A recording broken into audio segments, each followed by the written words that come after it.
Olha, está começando a adoração, você é muito bem-vindo aqui no nosso meio. Na verdade, eu que me sinto bem-vindo estando aí na sua casa, no seu celular, não sei.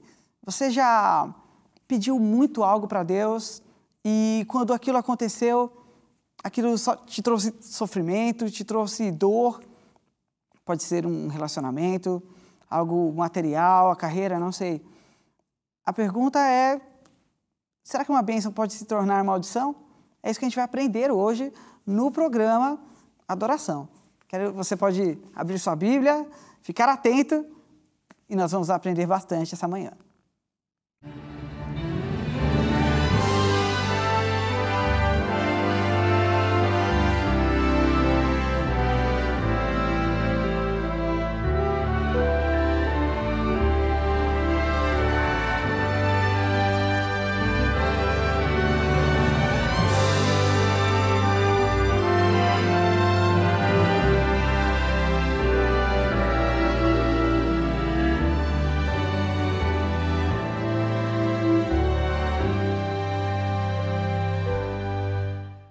Olha, a adoração está começando. Eu estou muito contente por estar aí. Não sei se é na sua casa, no seu celular, não importa. O importante é que você poderia estar fazendo qualquer outra coisa, mas escolheu aprender da palavra de Deus, escutar uma mensagem. Eu me apresento, meu nome é Pastor Max. Eu estou muito contente. Eu gosto muito de algo mais pessoal, sabe? Eu gosto de entrar na sala de pessoas que eu não conheço e falar sobre a Bíblia. Esse é um grande prazer que eu tenho na minha vida e essa oportunidade é demais. Sabe, eu compreendo que hoje, agora que você abriu esse sermão, você poderia estar fazendo qualquer outra coisa. Poderia estar assistindo alguma coisa, poderia estar fora, eu não sei. Mas você escolheu escutar uma mensagem. E eu creio que quando a gente escuta clica ali ou liga nossa TV para escutar uma mensagem, a gente quer muito mais do que se distrair. Lá no fundo, nós queremos ser pessoas diferentes. E esse é o convite de Deus para você e para mim. A mensagem de hoje se chama O Trono do Coração. Mas antes, como a gente gosta muito de aprender, eu quero também te mostrar uma coisa. Olha, essa daqui é a revista Esperança Novo Tempo, um presente da Novo Tempo para você. Pais preparados, filhos de caráter, olha que legal. Esse material é totalmente gratuito. Você tira o olho, que esse daqui é o meu, tá? O seu, você vai conseguir gratuitamente, é uma mensagem de distância. Então você pega aí o seu celular e entra aí no nosso WhatsApp ou no nosso site e ele vai estar chegando na sua casa, tá bom? Então, vamos lá. O WhatsApp é 12982444449. Está aí na sua tela, certo? E também o nosso site, novotempo.com/escola bíblica. Tá certo? Fica aí o convite, não deixe essa oportunidade passar. Muito bom. Esse é o momento em que a gente vai abrir a palavra, aprender um pouquinho. Mas antes, eu quero fazer uma oração com você, pode ser? Eu não acredito em palavras bonitas, eu creio no poder de Deus e te convido para que você creia nisso também. Oremos então. Senhor Jesus, por favor, nós vamos abrir nossa Bíblia, abrir a palavra, aprender juntos. Abra o nosso coração, abra os nossos olhos para ver o que o Senhor tem para a gente. Abra os nossos ouvidos, acaba com o nosso orgulho e abra o nosso coração. Em nome de Jesus. Amém. Vamos lá? Eu vou abrir minha Bíblia em Gênesis 29. Gênesis capítulo 29 é uma história muito bonita, pelo menos no começo. A gente vai descobrir juntos. Ela é uma história de alguém como você e eu, cheio de defeitos, mas que tem uma mensagem muito importante para a gente. Vamos lá? A partir do verso 1. Diz mais ou menos assim: Jacó continuou a sua viagem e chegou à terra do Oriente. De repente, ele olhou e viu no campo um poço. Em volta dele estavam 3 pastores, e cada um com suas ovelhas e cabras. A água para os animais era tirada desse poço, que era tapado com uma grande pedra. Essa pedra era para dar Esse poço era para dar água às ovelhas e cabras. Depois tornavam a pôr a pedra na boca do poço. Jacó perguntou aos pastores: de onde vocês são, meus amigos? E eles responderam: nós somos de Harã. Em seguida ele perguntou: vocês conhecem Labão, filho de Naor? Conhecemos, sim, eles falaram. E ele vai bem? Eles responderam: sim, ele vai. Atenção, olhe, Raquel, a filha dele, vem vindo aí com as ovelhas. Como assim? Como assim? Olha, essa é uma história conhecida como uma das grandes histórias de amor da Bíblia. Praticamente uma história de amor à primeira vista. Eu queria começar essa mensagem te contando um pouco da minha história. E queria te apresentar a Aninha. A Aninha, ela é minha namorada. Na verdade, ela é minha eterna namorada. Ela é minha esposa. Nós estamos casados faz 1 ano e pouquinho. Olha só. E a Ana, nós nos conhecemos, nosso primeiro encontro, ele nunca saiu da minha memória. Ana estava saindo da igreja da faculdade, onde a gente estudava, o ano estava começando, e eu estava entrando na igreja, e a gente se encontrou, eu elogiei os óculos dela, e a gente conversou mais uma coisa ou outra, até que a gente se separou. Deixei ela seguir o caminho dela, e eu segui o meu. Mal podia imaginar que os nossos caminhos voltariam a se cruzar para nunca mais a gente se separar. Foi assim que, gradualmente, começando com uma amizade, a gente se apaixonou. Sabe, na vida a gente cruza com várias coisas. Não são só pessoas especiais, mas um dia você escuta uma coisa, vê uma pessoa fazendo algo e diz: é isso que eu quero fazer pelo resto da minha vida. Às vezes você vê um bem material passando na rua, ou você vê uma casa bonita e fala: eu quero uma casa dessa para mim. Nós somos cativados ao longo da nossa vida por várias coisas. E essas coisas vão se tornando parte de quem nós somos. A história de José é uma história de um encontro. É uma história desse encontro de horizontes entre Jacó e Raquel. Mas ele começa num deserto. Aqui no verso 29, que a gente acabou de ler, fala que Jacó tinha acabado de atravessar um deserto. Você imagina? Às vezes a gente lê na Bíblia e fala: ele terminou o caminho dele, mas, olha, foi um caminho de 700 quilômetros que ele fez a pé. 700 quilômetros a pé é daqui, São Paulo, de onde eu estou gravando, até Florianópolis. Isso dá, a pé, mais ou menos 3 semanas de viagem. O que pode acontecer em 3 semanas? Muita coisa, muitos perigos podem acontecer. E Jacó, ele acabou atravessando esse deserto porque ele estava foragido. Ele tinha traído o irmão dele, tinha enganado o pai dele, e como ele estava sendo jurado de morte pelo irmão, ele foge para essa cidade que a mãe dele havia indicado. Era a cidade de origem dela. E depois de tanto perigo e da insegurança dele naquele caminho, achando que Deus não estava com ele, o capítulo anterior conta que Deus se encontrou com Jacó. Uma escada do céu desceu, uma escada que ligava o céu e a terra. E ali Deus falou com ele e disse: olha, Jacó, você é um pecador, você é um enganador, mas você vai aprender. Eu estarei com você. E Deus fala que ele teria uma grande família, que seria uma bênção para o mundo.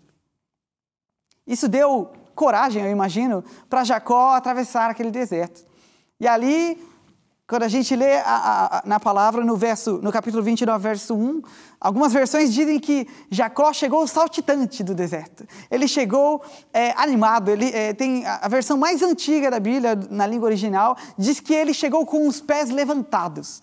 Ele estava confiante. E quando ele chega para essa cidade, Padan-Aram, ele pergunta: pessoal, vocês conhecem meus parentes? Ele pergunta de Labão. E eu amo essa parte da Bíblia. É um detalhe pequeno, mas ele faz toda a diferença. Sabe por quê? Porque eu compreendo que quando a gente estuda a Bíblia, na língua original, no português, no caso, é como se a gente assistisse um filme, mas um filme em preto e branco. E você sabe que a Bíblia não foi escrita em português. Talvez você saiba, talvez não, está tudo certo. Essa parte foi escrita numa língua árabe chamada hebraico. E quando a gente aprende alguma coisa sobre como a Bíblia realmente foi escrita, é como se a gente assistisse esse mesmo filme em cores. E por que eu estou falando isso? Por que você está falando isso, Max? Porque o nome de Raquel, que era a filha de Labão, significa ovelha. Você sabia disso? Raquel significa ovelha. Então, quando Jacó estava de costas para Raquel e disse, ei, Labão está aí, o pessoal falou, sim, e está chegando Raquel, ou seja, ele escutou ovelha, a ovelha com suas ovelhas. Então, quando Jacó vira, ele encontra o quê?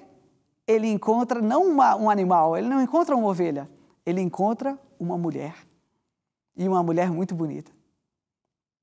Sabe, é muito interessante porque isso foi uma cena de poucos segundos, mas a Bíblia conta ela como se fosse uma cena em câmera lenta. Demoram 5 versos para que Jacó vire e veja Raquel. E ali eu imagino que ele se surpreendeu em ver que era uma mulher muito bonita, e ali começa a história de amor entre eles. A palavra fala, vamos continuar aqui, quando a gente vai a partir do verso 9, diz que Jacó ainda estava falando com eles, quando Raquel, que era pastora das ovelhas, chegou com os animais. Logo que Jacó a viu com as ovelhas e cabras do seu tio Labão, ele foi, tirou a pedra da boca do poço sozinho e deu água para todos os animais. Você entendeu o que aconteceu aqui? Ele pegou, depois de uma viagem de 3 semanas, ele pega uma pedra de um poço que precisava de pelo menos 3 pessoas para carregar, e ele tira sozinho e ele dá água para as ovelhas de Raquel. Ele estava muito apaixonado.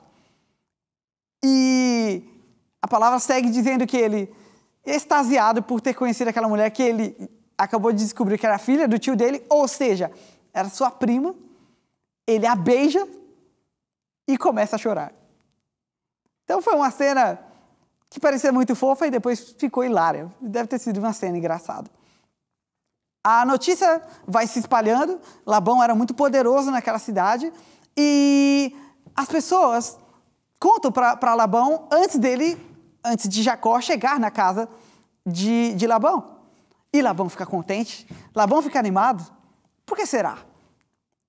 Lá na Bíblia, quando a gente volta algumas páginas, nós temos a história do avô de Jacó, que se chamava Abraão. E Abraão tinha dado um presente para o seu filho, que era Isaque, que se tornou pai de Jacó. Ele percebeu que o filho dele não se casava, e ele manda um servo que viaja de camelo, com 10 camelos, para Padã Arã, que era aquela cidade, e através daquela viagem, esse servo consegue uma mulher para o seu filho. Ele faz o caminho de volta e eles se casam. Naquela época, os pais davam dotes. Na verdade, o noivo dava um dote para os pais da esposa, para a família da esposa.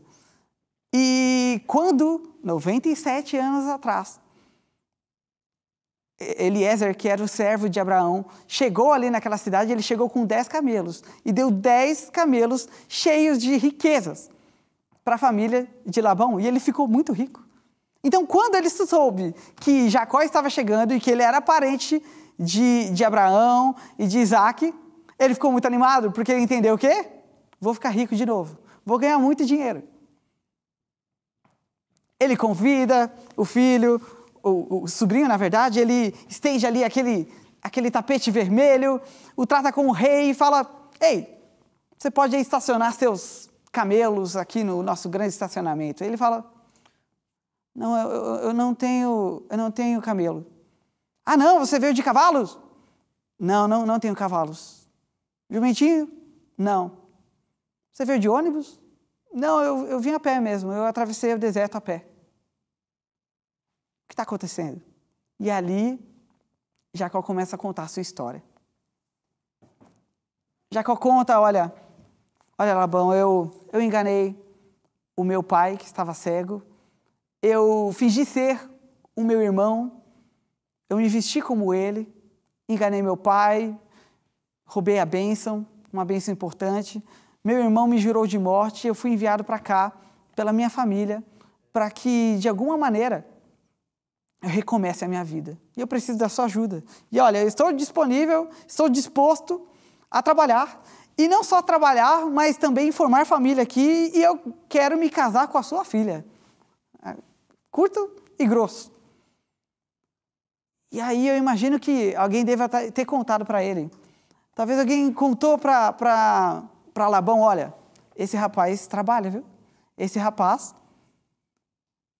pegou a tampa do poço ali de 3 pessoas e jogou longe. Essa família aí era diferenciada. E Labão entendeu que ele conseguiria ganhar muito dinheiro através de Jacó. E aí ele diz, ei, é o seguinte, você quer casar com a minha filha? Você pode se casar com a minha filha mais velha se trabalhar para mim por 7 anos. E aí ele descobre que a filha mais velha não era aquela pela qual ele tinha se apaixonado, mas era a mais nova. Ele descobre que a mais velha era uma outra pessoa que se chamava Lia. E a Bíblia, de um jeito muito educado, mostra que ela não era muito bem apessoada. E também já era tarde. Jacó era totalmente apaixonado por quem? Por Raquel. E agora? Ele diz, olha, quem eu amo, por quem eu me apaixonei, foi Raquel e eu vou trabalhar por ela. Labão diz, tudo bem, tudo certo. Você pode casar com ela, trabalhando 7 anos, está tudo certo. E quando a gente abre a nossa Bíblia, em Gênesis capítulo 29, verso 20, nós podemos ler um dos versos mais tocantes da Bíblia no quesito amor. Diz mais ou menos assim. Assim, Jacó trabalhou 7 anos para poder ter Raquel. Mas, como ele a amava muito, esses anos lhe pareceram poucos dias. Interessante, né? É como se a Bíblia tivesse uma dinâmica de um ritmo. Primeiro está muito lento e depois está muito rápido. Quando ele viu Raquel pela primeira vez, foi uma cena de 1 segundo.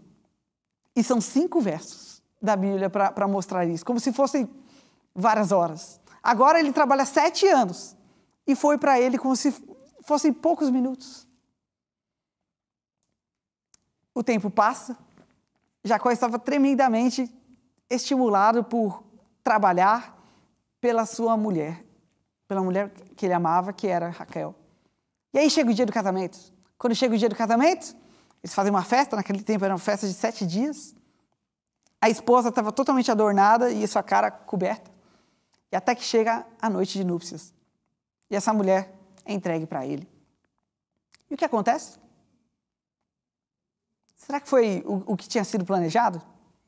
Olha, vou te contar uma coisa. Vou parar essa história e te contar uma outra história. O pequeno Max é minha versão de mais de 20 anos atrás. O pequeno Max estava numa linda manhã de verão em sua casa. O pequeno Max estava com calor, porque era verão, e ele abre a geladeira procurando algo gostoso. Ele não encontra suco, não encontra nada diferente, e ele tem a ideia de abrir o freezer.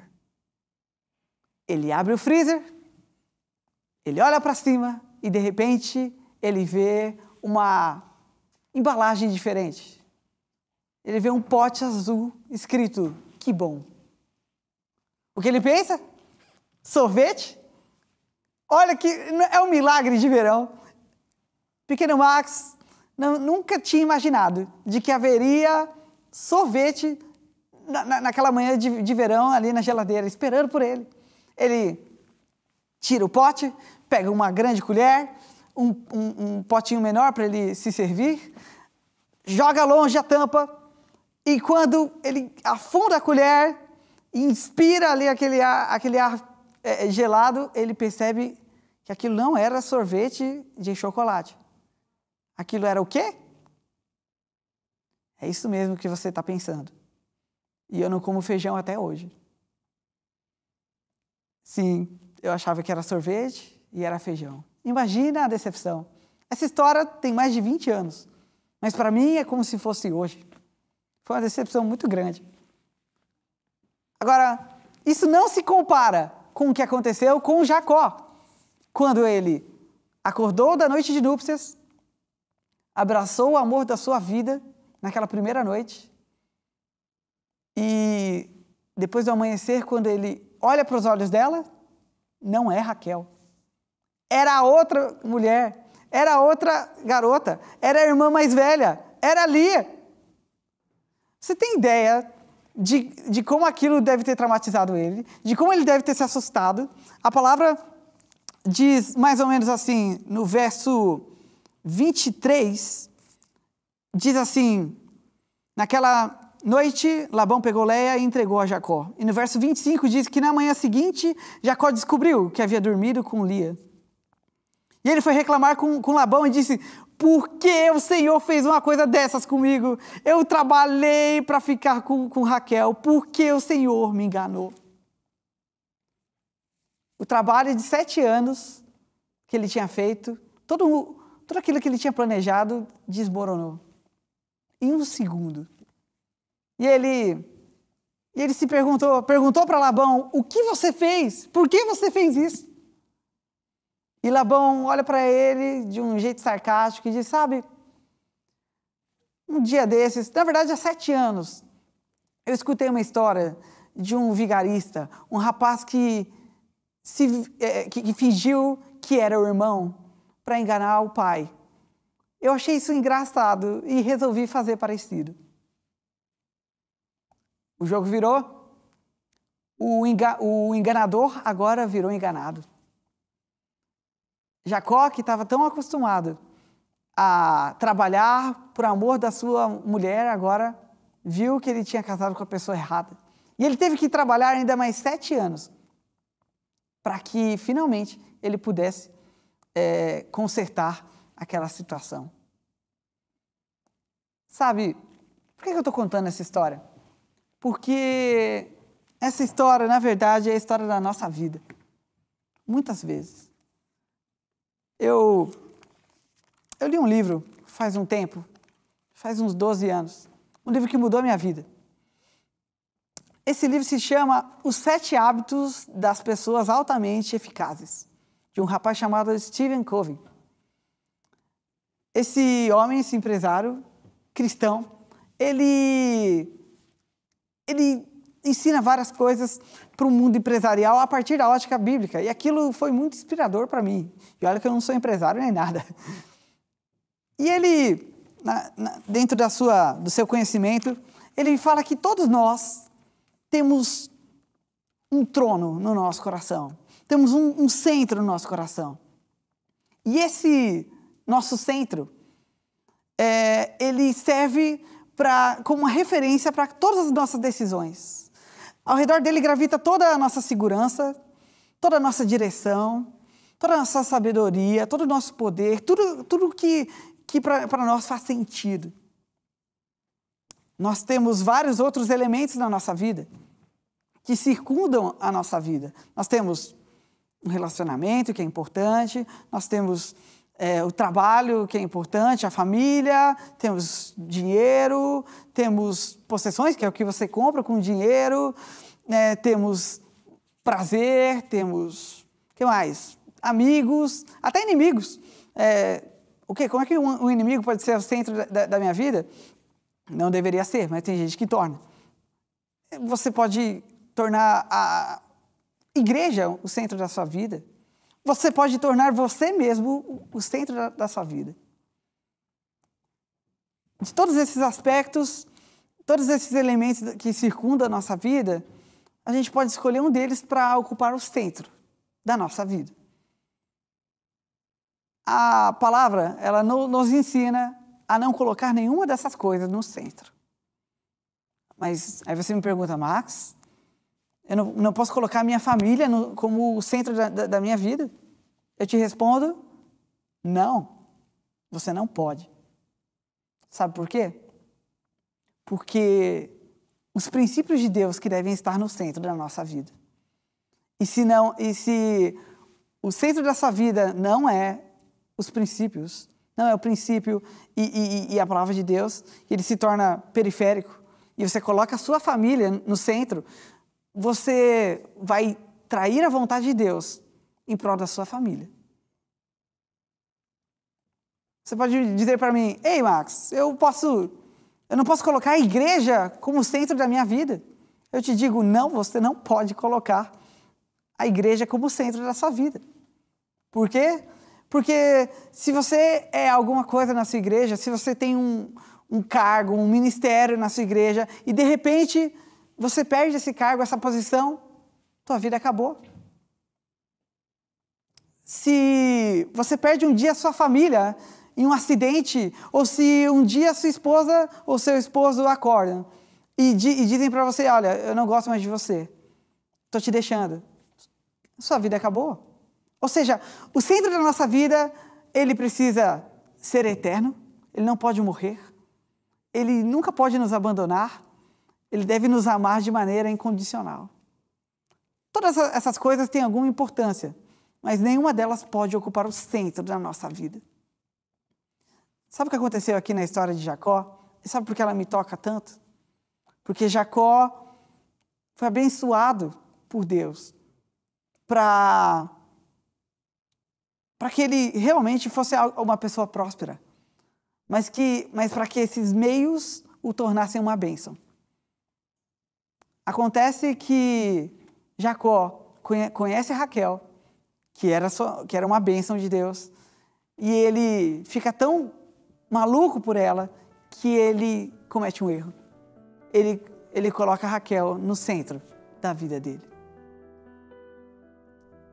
Sabe, a verdade é que a palavra está tentando sempre nos ensinar de que não importa o que aconteça, Deus quer que você entenda que você não precisa perder nada para compreender que Deus é tudo que você realmente precisa. Você não precisa perder nada para entender que Deus é tudo que você precisa. Sabe? A verdade é que Deus pode te dar tudo que você quiser, mas Ele vai te perguntar o que você vai fazer com isso. Isso vai ser um meio para a minha glória ou para a sua glória? Eu quero orar com você. Quero pedir para que Deus abençoe a minha vida, as nossas decisões. Eu quero fechar os olhos aqui com você e para a gente pedir para que Deus redirecione os nossos desejos, a nossa vida, o nosso coração. Sabe, o trono de Deus, o trono nunca fica vazio. É Deus que está ali ou é alguma outra coisa? Se for outra coisa, um dia a gente acaba acordando com Lia também. Oremos. Senhor Jesus, obrigado, Pai, por essa palavra que não é tão fácil de escutar, mas é justamente o que nós precisávamos. Senhor, nos dê força para te colocarmos de volta no trono da nossa vida. Nos dê força e compreensão de que ninguém nos ama, ninguém é tão eterno quanto o Senhor. Esteja com a gente, por favor. Em nome de Jesus.